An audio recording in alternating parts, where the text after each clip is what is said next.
Mostrinho, vamos fazer uma questão sobre eletrólise em série. Antes, não esquece, para ajudar o canal, faça a sua inscrição, tá bom?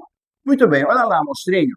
Nós temos aqui duas cubas, tá? Nós temos eletrodos de cobre e aqui nós temos eletrodos de prata. Aqui nessa cuba eletrolítica nós temos um sal de cobre, um nitrato de cobre. E aqui, nesta outra cuba, nós temos o nitrato de prata. Então ele vai me dizer o seguinte, olha, foi depositado aqui nessa cuba eletrolítica essa massa de cobre, ó, 0,64 gramas de cobre durante essa eletrólise. Ele quer saber quanto é que vai ser depositado aqui na outra cuba eletrolítica, qual vai ser a massa de prata. Só essa informação que ele dá e as massas molares. Tá? O que nós vamos, então, relembrar?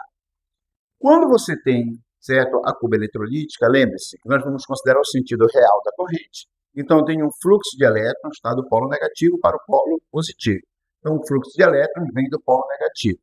É isso? Para chegar aqui no positivo. Então, ele vem para a cuba. Aqui na cuba tem que passar corrente, aí você tem que ter íons, não é isso? Na cuba, as espécies portadoras de carga. Lembre-se também daquela mnemônica que a gente usa, né? Sempre que for eletrólise, você põe, olha, pão, se você tem alguma dúvida, pão. O polo positivo, ó, é o ânodo, onde você tem a oxidação. Qual desses íons vai oxidar, certo? Pelaquela regra de prioridade, quem vai oxidar é o grupo hidróxido. E sempre que o grupo hidróxido oxida, ele formará gás oxigênio aqui.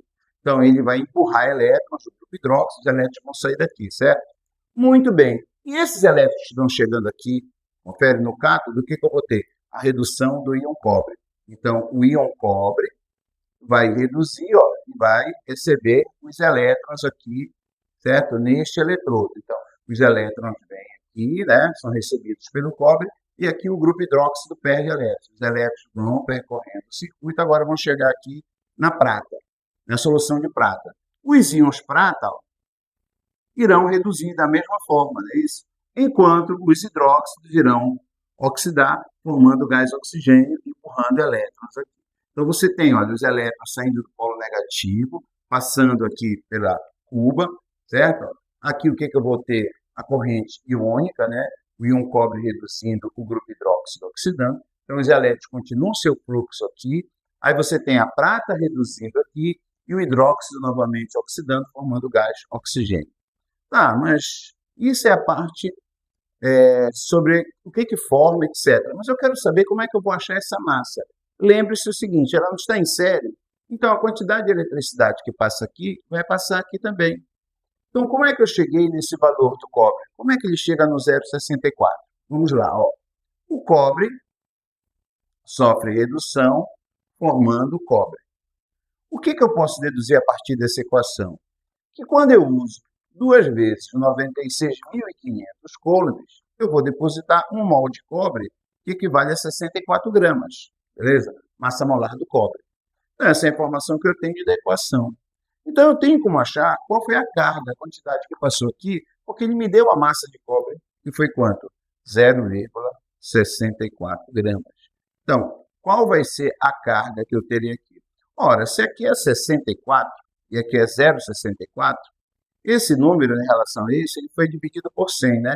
Então, a gente vai dividir isso aqui por 100. Então, essa carga vai ser quanto? 2 vezes 96, aliás, 2 vezes 965 coulomb, né? Porque eu vou dividir isso aqui por 100, beleza? Então, dá essa carga bem aqui, ó.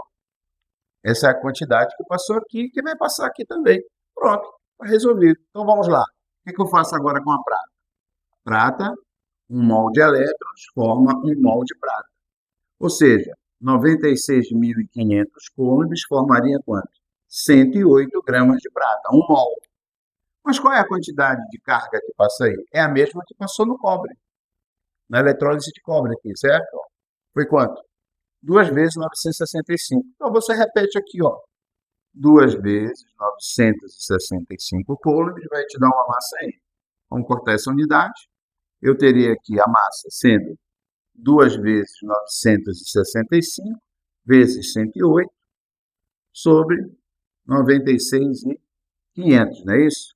O que a gente pode, então, deduzir a partir daí? Olha, aqui eu tenho, né, 965 e aqui eu tenho 965. Confere? Então, eu posso dizer que aqui vai sobrar 100, né? Ó, 100 aqui. eu vou ter 2 vezes 108 dividido por 100. Ou seja, 108 multiplicado por 2 vai dar quanto? 216. Dividido por 100. Isso vai dar quanto? 2,16. Isso vai dar de prata. Ok? É só verificar a quantidade de eletricidade que passa numa cuba, você repete para outra. Tá? Scheme Fly, dá o print agora e vamos em frente.